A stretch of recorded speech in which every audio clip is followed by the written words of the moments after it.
Next topic करते हैं वो है इम्पीडेंस। यहाँ पर एक्चुअली बच्चों हम LCR सर्किट को पढ़ेंगे जिसको हम इम्पीडेंस ट्रायंगल ही बोलते हैं। तो वहाँ पर हमारी इम्पीडेंस एक टर्म आएगी, तो पहले इस इम्पीडेंस को डिस्कस कर लेते हैं कि हमारा इम्पीडेंस क्या होता है, उसके बाद हमारा टॉपिक पढ़ेंगे। तो यहाँ पर इम्पीडेंस होता क्या है, the net resistance offered by the circuit is called impedance. मतलब कि जो नेट रेजिस्टेंस ऑफर करती है हमारी सर्किट वो क्या कहलाता है, हमारा इम्पीडेंस कहलाता है। अब आपको ज़्यादा समझ में नहीं आया होगा तो यहाँ पर आप समझते हैं डायग्राम से। तो मान लीजिए यहाँ पर एक AC सोर्स लगा हुआ है, उससे यहाँ पर करंट फ्लो हो रहा है और यहाँ पर तीन चीज़ें लगी हुई हैं, एक रेजिस्टेंस लगा हुआ है, एक कैपेसिटर लगा हुआ है और एक यहाँ पर क्या लगा हुआ है, इंडक्टर लगा हुआ है। एक रेजिस्टेंस है, एक कैपेसिटर है और एक क्या हमारा इंडक्टर है। तो यहाँ पर जो हमारा इम्पीडेंस होता है वो क्या होता है, इन तीनों मतलब देखिए आपको पता है इसका भी कोई रेजिस्टेंस होता है, इंडक्टर का, कैपेसिटर का भी रेजिस्टेंस होता है, आपको पता है। रेजिस्टेंस तो एक खुद में रेजिस्टेंस होता है, उसका खुद का रेजिस्टेंस होता है। तो इन तीनों का जो मिला के रेजिस्टेंस होता है वो नेट रेजिस्टेंस होता है, वो क्या कहलाता है, हमारा इम्पीडेंस कहलाता है। मतलब कि एक बार और बताता हूँ, इन तीनों का मिला के जो रेजिस्टेंस, मतलब कि इसका, इंडक्टर का, कैपेसिटर का, रेजिस्टेंस का, इन तीनों का मिला के जो रेजिस्टेंस बनता है, जो कि नेट रेजिस्टेंस होता है, वही क्या होता है, हमारा इम्पीडेंस कहलाता है। क्या कहलाता है वो, इन तीनों का मिला के जो रेजिस्टेंस होता है वो हमारा नेट रेजिस्टेंस बनता है। और नेट रेजिस्टेंस कौन सा होता है, वो उसको क्या बोलते हैं, हम इम्पीडेंस बोलते हैं। बात समझ में आई? मतलब इन तीनों के पास जो रेजिस्टेंस होता है वही हमारा नेट रेजिस्टेंस, इन तीनों को आपस में मिला के जो नेट रेजिस्टेंस बनता है वो हमारा इम्पीडेंस होता है। आपको इतना क्लियर हुआ? और इसे रिप्रेजेंट कैसे करते हैं, हम Z से करते हैं। It is represent by Z, ये आपको याद रखना है। इसे किससे रिप्रेजेंट करते हैं हम, Z। जहाँ भी आपको Z देखने को मिले मतलब कि वो इम्पीडेंस है, मतलब it is represent by Z। तो इतना आपको क्लियर है कि इम्पीडेंस क्या होता है, इन तीनों का जो नेट रेजिस्टेंस होता है, इंडक्टर का, कैपेसिटर का और रेजिस्टेंस का, वही क्या कहलाता है, हमारा इम्पीडेंस कहलाता है। इतना आपको टर्म क्लियर है? अब देखते हैं हमारा LCR सर्किट, जिसको हम बोलते हैं इम्पीडेंस ट्रायंगल भी बोलते हैं, तो उसको डिस्कस करेंगे अब हम।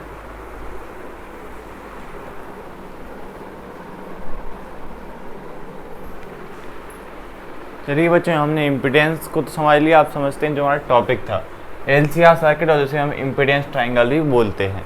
तो इसे हम कैसे सॉल्व करेंगे वो देखेंगे। तो आपको इम्पीडेंस समझ में आ गया होगा। इम्पीडेंस क्या होता है, जो तीनों का मिला के नेट रेजिस्टेंस होता है वो हमारा इम्पीडेंस होता है। तो इसके लिए सबसे पहले हम एक डायग्राम ड्रॉ करेंगे। डायग्राम में हम ड्रॉ क्या करेंगे, यहाँ पर हम सबसे पहले तीनों चीज़ों को बना लेंगे। मतलब कि तीनों चीज़ों से मतलब क्या, यहाँ पर रेजिस्टेंस भी बना लेंगे हम, उसके बाद क्या बना लेंगे, हमारा कैपेसिटर बना लेंगे, और एक और हमारा क्या होता है, हमारा इंडक्टर होता है। तो इन तीनों चीज़ों को हम यहाँ पर बना लेते हैं और उनको क्या करेंगे, हम एक AC सोर्स से कनेक्ट कर देंगे। उनको हमने एक AC सोर्स से कनेक्ट कर दिया। इस तरह से हमने ये पूरा डायग्राम बना लिया यहाँ पर। तो यहाँ पर ये पूरा डायग्राम बनाने के बाद ये हमारा क्या हो गया, रेजिस्टेंस हो गया, ये हमारा कैपेसिटर हो गया, ये हमारा इंडक्टर हो गया। ये तीनों चीज़ें यहाँ पर हो गई। अब आपको पता है, आप करके आए थे circuit containing resistance only, circuit containing capacitor only, circuit containing inductor only. तो उसमें आपको पता है जो रेजिस्टेंस वाली टर्म होती है उसमें क्या होता है, हमारा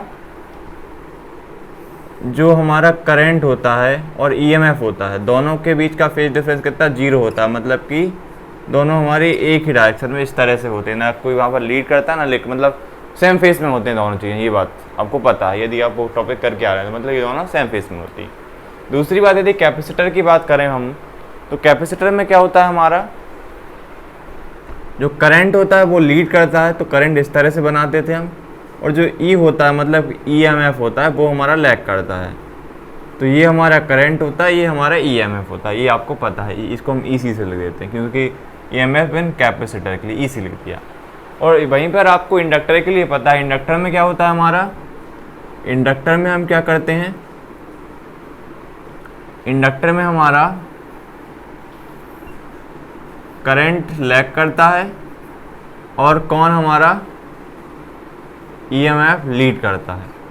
ये आपको पता है, यदि आप वो टॉपिक देख के आ रहे हैं तो आपको इंडक्टर में पता है हमारा EMF कौन होता है, लीड करता है, और जो हमारा करंट होता है वो वहाँ पर लैग करता है। ये तीनों चीज़ें आपको यहाँ पर समझ में आ गई। अब हम इन तीनों चीज़ों में डायग्राम बनाएंगे। कैसे लेंगे, इन सब में हम ई ले लेंगे अपने, मतलब कि ये वाला ई यहाँ पर है, और एक EC नीचे है, एक है हमारा EL ऊपर है। यहाँ पर इन सब को छोड़ के हम बस ई वाली टर्म यहाँ पर ले लेंगे, जिनकी हेल्प से हम हमारा डायग्राम तैयार करेंगे। तो आइए अब डायग्राम बना लेते हैं। तो यहाँ पर सबसे पहले हम ER देखिए, ER कैसा ऐसा बना हुआ है, तो सबसे पहले हम ER ही बना लेते हैं। ये इस तरह से हमने अपना ER बना लिया, इसको नाम दे दिया हमने ER। दूसरा क्या देखिए, यहाँ पर हमारा जो EC है वो कैसे नीचे बना हुआ है, मतलब कि हमको E वाली टर्म लेनी, बाकी I वाली टर्म को भूल जाएगी। तो EC वाली कैसे नीचे बनी हुई है, तो ये हमने EC वाली बना ली। यहाँ पर ये हमारी EC वाली टर्म हो गई। और एक है कौन सी हमारी EL वाली, EL वाली कैसी ऊपर की तरफ है, तो वो हम ऊपर की तरफ बना लेंगे, तो वो हमारी ऊपर की तरफ बन जाएगी, थोड़ी टेढ़ी बन रही है। ये हमारी EL वाली टर्म हो गई।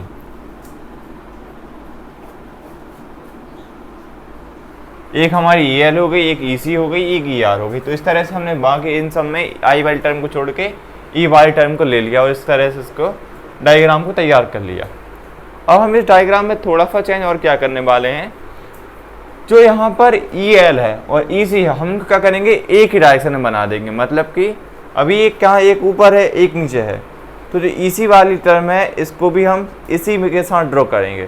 तो यदि हम इसको इसी के साथ ड्रॉ करेंगे तो हम क्या करेंगे, यहाँ पर इस तरह से हम इसको ड्रॉ करेंगे, इसको इस तरह से हम ड्रॉ करने वाले हैं। ये हमारा मार्कर चल नहीं रहा, तो हम इसको ड्रॉ कैसे करेंगे, इस तरह से करने वाले हैं। मतलब कि हम यहाँ पर इसको जो EC है उसको भी इसी फेस में ड्रॉ करने के लिए हम इसको कैसे करेंगे, देखिए ऐसे इस तरह से। ER तो हमारा चल ही रहा है, और एक क्या है हमारा जो EC है, हमको क्या है इसको भी ऊपर ड्रॉ करना है। तो EC को ड्रॉ करने के लिए क्या करेंगे, हम EL माइनस EC कर देंगे। क्योंकि हमने ऐसा, क्योंकि हमको EC को भी इसी फेस में इसी लाइन पर ड्रॉ करना था, तो हमने पता है EL माइनस EC कर दिया, तो ये वाली लाइन भी यहाँ पर बन गई। अब EC वाली टर्म हमारी ऊपर पहुँच गई। तो इतना करने के बाद हम क्या करेंगे, अब यहाँ से एक रिजल्टेंट ड्रॉ करेंगे। तो रिजल्टेंट ड्रॉ करने के लिए हम यहाँ से क्या करेंगे, एक बीच में से इस तरह से लाइन बना लेंगे।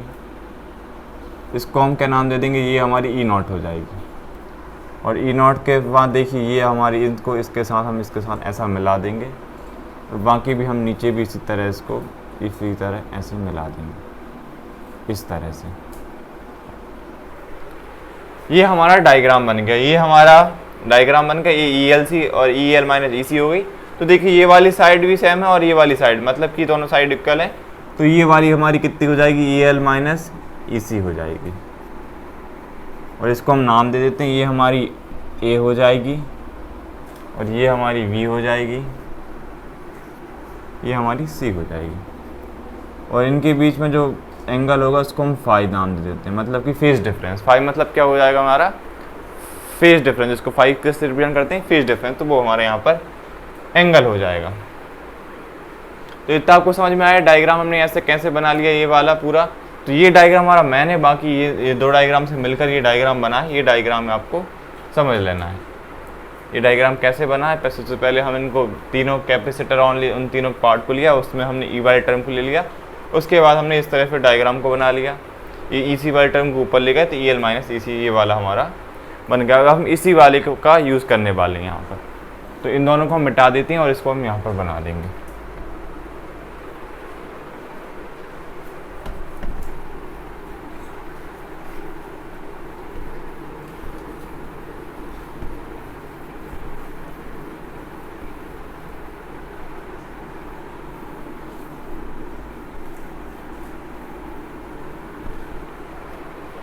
तो इसी वाले को हम यहाँ पर बना देते हैं।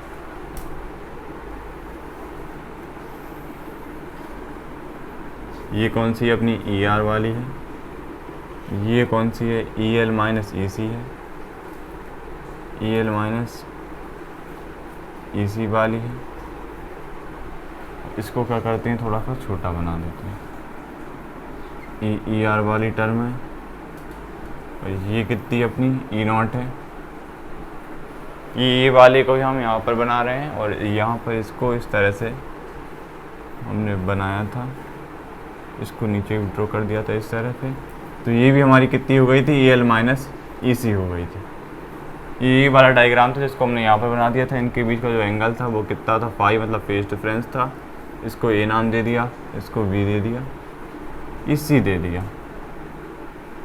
तो ये हमने यहाँ पर इस डायग्राम को यहाँ पर बना लिया। अब इसको यहाँ से मिटा देते हैं।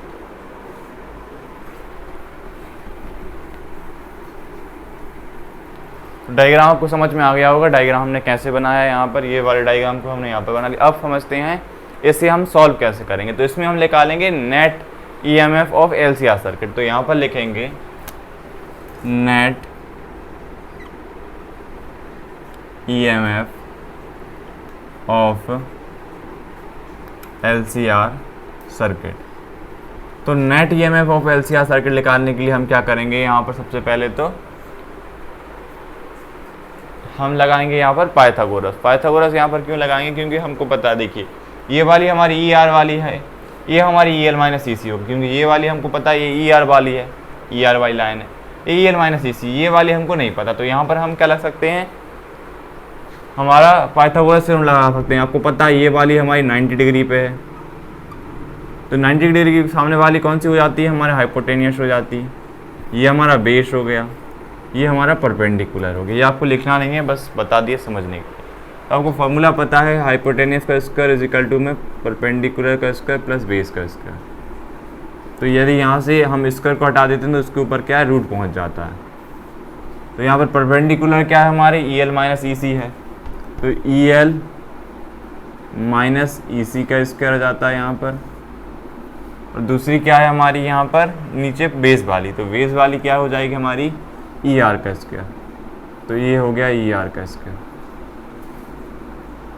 इतनी इक्वेशन हमने यहाँ से बना ली, एक EL माइनस EC और ये हमारी दूसरी पूरी पाइथागोरस थ्योरम लगा के हमने इसको बना लिया। तो ये हमारी जो टर्म है वो ये वाली लेकर आई। और ये क्या थी हमारी, E0 थी, मतलब हाइपोटेनियस की जगह हम E0 लिख सकते हैं, क्योंकि ये देखिए ना, ये हमारी E0 लिया था हमने, रिजल्टेंट, इसको रिजल्टेंट बोलते हैं। तो ये हमारा क्या था, E0 था। तो यही हम यहाँ पर लिख लेंगे इसको, E0 वाली को। तो हमने E0 अभी कैलकुलेट किया, वो क्या है हमारा, EL माइनस का EC का स्क्वायर प्लस ER का स्क्वायर। ये हमने यहाँ से कैलकुलेट किया। अब हम क्या करेंगे, यहाँ से जो ई यहाँ पर आई हैं उनकी हम वैल्यू को पुट करेंगे। तो उनकी वैल्यू को हम कैसे पुट करेंगे वो देखते हैं। तो यहाँ से जो हमने इसको निकाला है इसको मिटा देते हैं यहाँ से, तो इसका यूज़ हमारा हो गया। अब जो हमने यहाँ पर एक ओम्स लॉ पढ़ा था, ओम्स लॉ क्या था हमारा, V इज इक्वल टू में IR था, ये आपको पता है। लेकिन वहाँ पर V क्या था, पोटेंशियल के लिए था। लेकिन हमें क्या है यहाँ पर EMF निकालना है। EMF निकालना मतलब E चाहिए होता है। तो हम यहाँ पर V की जगह क्या लिख देते हैं, E लिख देते हैं। तो यहाँ पर V की जगह पर हमने E लिख दिया। तो सबसे पहले हम किसकी टर्म के लिए निकाल लेते हैं, रेजिस्टेंस, मतलब कि ये इन तीनों के लिए हम क्या करेंगे, जो E है पहले रेजिस्टेंस के लिए निकाल लेंगे, क्योंकि पता है रेजिस्टेंस के लिए हमारा जो R होता है, तीनों के लिए रेजिस्टेंस अलग अलग होता है। सर जो कैपेसिटर होता है उसका रेजिस्टेंस अलग होता है, इम्पीडेंस का अलग होता है, इसलिए हम तीनों की अलग अलग कर निकालेंगे। क्योंकि हमें पता है यहाँ पर हमें इंडक्टर के लिए वैल्यू चाहिए, कैपेसिटर के लिए चाहिए और रेजिस्टेंस के लिए भी चाहिए। तो इसी ओम्स लॉ की हेल्प से हम निकालेंगे। हमने V को E में कन्वर्ट कर लिया, और जो I होता है वो तो आपको पता है सबके लिए, तीनों के लिए एक ही हो जाएगा, I0 हो जाएगा। ये तो पता है, जिस तरह हमारा E0 हो जाता है उस तरह ये भी I0 में चला जाता है। और रेजिस्टेंस हमारे इसके लिए, रेजिस्टेंस के लिए तो रेजिस्टेंस कितना ही रहता है, R ही रहता है। तो ये हमारी ER की वैल्यू आ गई, मतलब रेजिस्टेंस के लिए आ गई। दूसरी हम कैपेसिटर के लिए निकाल लेते हैं। तो यदि EC के लिए निकालें तो I0 तो हमारा करंट तो सेम रहेगा। बाकी हमारा जो यहाँ पर जो हमारा रेजिस्टेंस होता है उसको हम किससे लिखते हैं, आपको पता है XC से लिख सकते हैं। XC से हम इसको लिखते हैं, और जो हमारा रेजिस्टेंस होता है किसमें, कैपेसिटर में। और तीसरा क्या होता है हमारा, इम्पीडेंस। तो इम्पीडेंस के लिए EL की वैल्यू हम निकालेंगे यहाँ से। तो EL कितनी आ जाएगी, I0 तो यहाँ पर आ ही जाएगा। तीसरी क्या है यहाँ पर, EL के लिए XL आ जाएगा, क्योंकि जितना हमारा जो हमारा रेजिस्टेंस होता है वो एक किसी भी इंडक्टर के लिए वो उसको किससे लिखते हैं, XL से लिखते हैं। ये तीनों टर्म यहाँ पर हमने निकाल ली। अब इनको यहाँ पर हम पुट कर देंगे। तो E0 तो जो एक्सएल फाइंड किया था वो कितना किया था, आई नॉट और एक्सएल था, माइनस में ई सी कितना था हमारा, आई नॉट और एक्स सी, इन दोनों का क्या था, स्क्वायर था। और जो ई आर था वो कितना था हमारा, आई नॉट और आर था, और इनका भी क्या था, स्क्वायर था। ये हमने यहाँ पर ये वैल्यू को इसलिए निकाला था क्योंकि इनका यहाँ में यूज़ होना था। अब आप यहाँ पर एक चीज़ देखिए, यहाँ पर भी आई नॉट, यहाँ पर भी आई नॉट, यहाँ पर भी आई नॉट, और इनका क्या इसका लगा हुआ है, तो इन में से हम आई नॉट कॉमन ले सकते हैं, क्योंकि देखो तीनों में आई नॉट है, इसमें भी आई नॉट, इसमें भी आई नॉट और इसमें भी आई नॉट, और इन सब क्या स्क्वायर लगे हुए हैं। तो यहाँ से क्या कर सकते हैं, हम आई नॉट के स्क्वायर को कॉमन ले सकते हैं, क्योंकि इन तीनों के पास स्क्वायर लगे हुए हैं। तो यहाँ पर जो ई नॉट हम निकालेंगे उसके लिए हम क्या करने वाले हैं, यहाँ पर जो हमारा आई नॉट है उसको हम कॉमन लेंगे। तो यदि हम यहाँ से आई नॉट कॉमन ले लेते हैं तो अंदर कितना बचेगा, यहाँ से एक्स एल बचेगा, माइनस का एक्स सी बचेगा, और यहाँ पर क्या बचेगा हमारा, सिर्फ आर का स्क्वायर आ जाएगा, ये यहाँ से बचेगा। और यदि हम आई नॉट है हमारा किस रूट के अंदर किसने स्क्वायर है, तो यदि ये दो, यदि हमारा इस तरह होता है, आपको पता है यदि हमारा रूट के अंदर कैसा हो, 2 × 2 हो, तो एक 2 बाहर निकल आता, मतलब कि 2 बार कोई चीज़ लिखी हो तो वो एक बार रूट के अंदर से बाहर निकल। जैसे यहाँ पर आई नॉट का स्क्वायर है, तो यदि हम इसको बाहर निकालेंगे तो कितना आ जाएगा हमारा, आई नॉट आ जाएगा। तो जो ई नॉट है यहाँ पर आई नॉट हमारा बाहर निकल के आ जाएगा, बाकी अंदर कितना बचेगा हमारा, अंदर बचेगा हमारा एक्स एल माइनस एक्स सी का स्क्वायर आ जाएगा, दूसरा क्या यहाँ पर आर का स्क्वायर आ जाएगा। और हम क्या करेंगे, जो आई नॉट यहाँ पर इसके इंटू में लिखा हुआ है इसको हम ई नॉट के नीचे पहुँचा देंगे, क्योंकि हमारे यहाँ पर हमारा एक फार्मूला बन जाएगा। जो ई नॉट है और इसके अपॉन में क्या पहुँचा दिया हमने, आई नॉट पहुँचा दिया, बाकी हमने इसको वैसा का वैसा लिखा रहने दिया। जो एक्स एल है minus x c plus R का स्क्वायर। अब आपको एक फार्मूला पता होगा, क्या कौन सा फार्मूला, जो हमारा v इक्वल टू में आई आर होता है, जिसको हम ई की v को हमने किस में, ई में लिख लिया था। तो वो क्या होता है हमारा, यहाँ पर ई नॉट आ जाता है, यहाँ पर आई नॉट आ जाता है, और यहाँ पर यदि हम इसको लिखें तो ई इज इक्वल टू, मतलब v की जगह तो हम ई लिख सकते हैं, तो ई इज इक्वल टू में आई आर आ गया। तो हमने यहाँ पर क्या किया, ये आई को भी इसके अपॉन में पहुँचा दिया, और पता है हम इन दोनों को ई नॉट की टर्म लिख सकते हैं, मतलब इसको भी ई नॉट लिख सकते हैं, इसको भी आई नॉट लिख सकते हैं। ये हमारा ई नॉट हो गया, ये आई नॉट हो गया, और ये किसको इक्वल आ जाता है, आर के इक्वल आ जाता है। ये आपको पता है, ई नॉट आई नॉट तो आपको पिछली वीडियोस में आप करके आ रहे होंगे, ये हमारी इक्वेशन बन जाती। तो ये ई नॉट और आई नॉट किसके इक्वल आ गए, आर के, मतलब रेजिस्टेंस के इक्वल आ गए। और यहाँ पर हमारा रेजिस्टेंस कौन सा अप्लाई हो रहा है, आपको पता है, इम्पीडेंस वाला। यहाँ पर हम कौन सा कर रहे हैं, एक एलसीआर सर्किट, और इसी को क्या बोलते हैं, इम्पीडेंस ट्राइंगल बोलते हैं। तो ये रेजिस्टेंस यहाँ पर नेट रेजिस्टेंस होगा, और नेट रेजिस्टेंस पता है आपको तीनों का मिलाकर होता है, इंडक्टर का, कैपेसिटर का और रेजिस्टेंस का। तो इन तीनों का नेट रेजिस्टेंस क्या होता है हमारा, जेड होता है। जेड क्या होता है, इम्पीडेंस को किससे लिखते हैं हम, जेड से लिख सकते हैं। तो ये ई नॉट और आई नॉट की जगह आर रेजिस्टेंस हो जाता है, और यहाँ पर कौन सा रेजिस्टेंस है, जो नेट रेजिस्टेंस है। नेट रेजिस्टेंस कौन सा, यहाँ पर इम्पीडेंस है, जिसको हम किससे लिख सकते हैं, जेड से लिख सकते हैं। तो यहाँ पर जो ई नॉट आई नॉट की जगह क्या जाएगा हमारा, जेड जाएगा। ये कैसे आया, समझ में आया, क्योंकि यहाँ पर इम्पीडेंस था, और इम्पीडेंस का पता है आपको कि नेट रेजिस्टेंस होता है तीनों का, इसका हमारे इंडक्टर का, कैपेसिटर का और रेजिस्टेंस का। और यहाँ पर जो फॉर्मूले के इक्वल, क्योंकि रेजिस्टेंस के इक्वल है, तो यहाँ पर जो रेजिस्टेंस है वो इम्पीडेंस वाला है। तो ये हमारी किसके लिए वैल्यू आ गई, इम्पीडेंस के लिए वैल्यू आ गई, क्योंकि ये जेड के इक्वल आ गई। जेड, जेड मतलब क्या होता है हमारा, इम्पीडेंस। तो ये हमारा एलसीआर सर्किट का जेड निकल आया है, तो यहाँ से हमने ये जेड निकाल लिया। तो समझ में आया आपको जेड कैसे निकाला हमने, यहाँ से इस तरह से हमने यहाँ पर जेड निकाल लिया, मतलब हमारा इम्पीडेंस यहाँ पर फाइंड कर लिया हमने। इतना आपको समझ में आया। अब देखिए, अब हम इस फॉर्मूले के हेल्प से एक चीज़ और बना सकते हैं।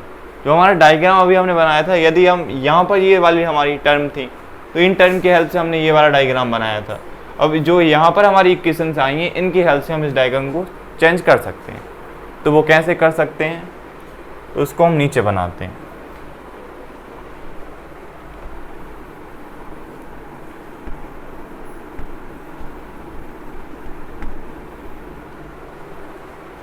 तो इसको हम डायग्राम को कैसा बना सकते हैं, देखिए जो ऊपर था हमारा वो इस तरह से था, नीचे इस तरह से था, बीच में हमारा एक रिजल्टेंट था। इस तरह से ये दो इक्वेशन बन के आई थी हमारी। तो यहाँ पर कितना था, ई एल माइनस ई सी था, क्योंकि यहाँ पर देखिए हमने ई एल माइनस ई सी लिखा था, लेकिन यहाँ पर अब कितना आया, एक्स एल माइनस एक्स सी आया। मतलब जो यहाँ पर जो ये वाली लाइन थी वो कितनी थी, इसकी वैल्यू ई एल माइनस ई सी थी, लेकिन अब वो निकल के कितने आई इम्पीडेंस में, एक्स एल माइनस एक्स सी आई। तो ये हम इसको लिख सकते हैं एक्स एल माइनस एक्स सी। इस तरह से हमने इनको आपस में कनेक्ट जोड़ दिया था, इसको नीचे से भी ऐसे करके हमने जोड़ दिया था। ये हमारी इस तरह से हमने इसको बनाया था, और बीच में जो कितना था हमारा फाई था।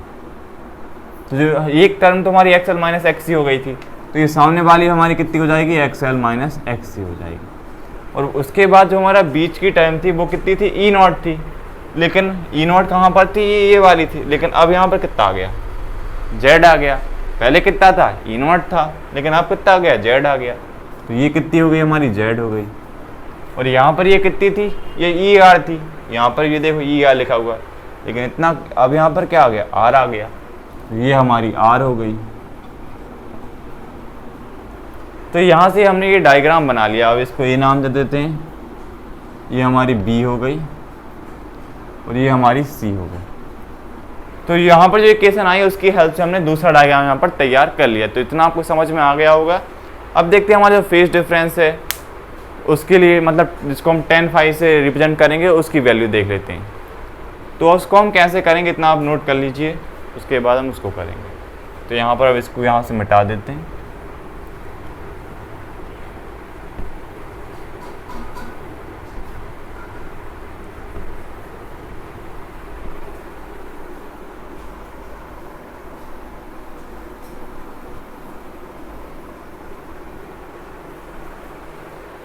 तो यहाँ पर लिखेंगे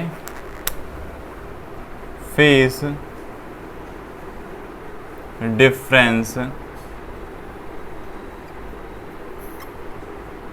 इज गिवन बाय, तो इसको हम क्या किससे लिख सकते हैं, tan फाई से लिख सकते हैं, tan फाई से। और tan फाई का फॉर्मूला आपको पता है, tan का ट्रिग्नोमेट्रिक रेशियो क्या होता है हमारा, p/h होता है, p/h होता है, ये आपको पता है, पंडित भोले प्रसाद हर भोले से याद किया होगा। तो p/h होता है, परपेंडिकुलर अपॉन हाइपोटेनियस।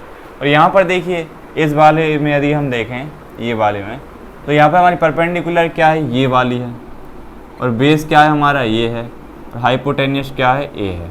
क्योंकि आपको पता है जो एंगल के सामने वाला होता है वो कितना होता है, 90 डिग्री का होता है। तो यहाँ पर ये परपेंडिकुलर क्या हो जाएगा हमारा, एक्स एल माइनस एक्स सी हो जाएगा, और हाइपोटेनियस कितनी हो जाएगी हमारी, ए हो जाएगी, जो जेड है। तो यदि हम tan फाई की वैल्यू लिखना चाहें तो कितनी आ जाएगी, एक्स एल माइनस एक्स सी आ जाएगी, नीचे कितना आ जाएगा, जेड आ जाएगा। क्यों आ जाएगा, क्योंकि देखिए परपेंडिकुलर यहाँ पर क्या है हमारा, एक्स एल माइनस एक्स सी है, और हाइपोटेनियस ये वाली है, और ये वाली कितनी हमारी, जेड है। तो ये हमने यहाँ पर लिख दी है। तो यदि यहाँ से हम फाई की वैल्यू फाइंड करें तो यहाँ पर क्या है, इस तरह से भी इसको ले सकते हैं। मतलब यदि यहाँ से फाई की वैल्यू फाइंड करना चाहें तो यहाँ पर tan यहाँ पर इस तरफ पहुँचेगा तो इसका क्या हो जाता है, इनवर्स हो जाता है। मतलब कि यदि यहाँ से कोई चीज़ यहाँ पर पहुँचेगी, जो ट्रिग्नोमेट्रिक रेशियो होते हैं, तो इनके इनवर्स हो जाते हैं। इनवर्स करने में कोई खास नहीं होता, यहाँ पर ऊपर 1 लगा देते हैं, और इसे हम इस तरह से भी फिर लिख देते हैं। यदि आपको इस तरह से लिखना है तो आप इस तरह से लिख सकते हैं।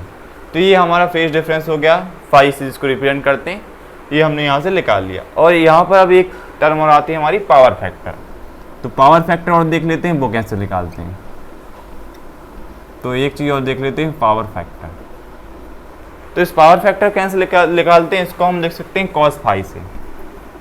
तो कॉस फाई का फॉर्मूला क्या होता है आपको पता है, कॉस फाई का फॉर्मूला होता है हमारा b/h, मतलब बेस अपॉन हाइपोटेनियस। यहाँ पर बेस कितना है हमारा, r है, और हाइपोटेनियस कितनी है आपको पता है, ये हमारा z है। तो जो कॉस फाई मतलब पावर फैक्टर आ गया, वो आ गया कितना अपना, r/z आ गया। ये पावर फैक्टर होता क्या है वो हम नेक्स्ट वीडियो में, यही टॉपिक है हमारे। तो ये पावर फैक्टर कितना आ गया हमारा, कॉस फाई की वैल्यू r/z आ गई। तो ये हमने यहाँ से पावर फैक्टर भी फाइंड कर लिया।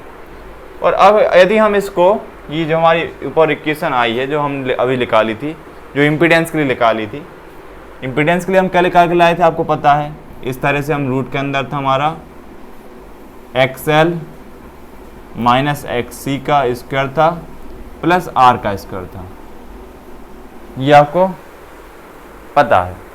तो यदि हम इसको क्या करें, वोल्टेज के टर्म में लिखें, मतलब कि V के फॉर्म में, जो यहाँ पर हम ओम्स लॉ में कहा देते ना V is equal to I R, यदि हम इसको वोल्टेज के टर्म में लिखें तो यहाँ पर यदि हम V की टर्म में इसे लिखें तो हम कैसे लिख सकते हैं, तो ये जो XL है, X की जगह यहाँ पर क्या आ जाएगा, VL आ जाएगा, मतलब X की जगह पर V आ गया और ये VC का स्क्वायर आ गया, और ये रेजिस्टेंस की जगह क्या आ गया, VR का स्क्वायर आ गया।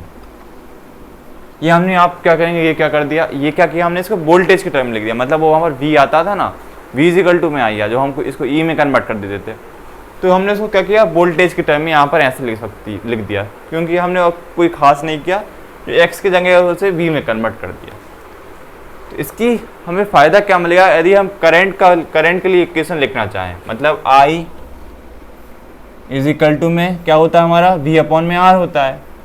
अब ये कैसे हो गया, ये देखिए, जो हमारा V इज इक्वल टू में क्या होता है, आई आर होता है ओम्स लॉ से।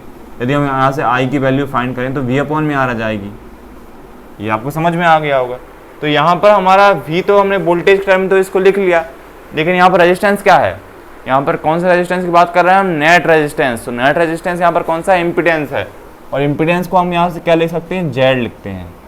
तो यदि हमने इसको करंट की फॉर्म में लिखना चाहे तो इस तरह से हमने इसको लिख दिया, यदि I की फॉर्म में यदि हम इसको लिखना चाहें तो इस तरह से हम इसको लिख सकते हैं। तो आपको समझ में आया होगा किस तरह से हमने V अपॉन में Z लिख दिया और कैसे फेज डिफरेंस और पावर फैक्टर्स हमने निकाले।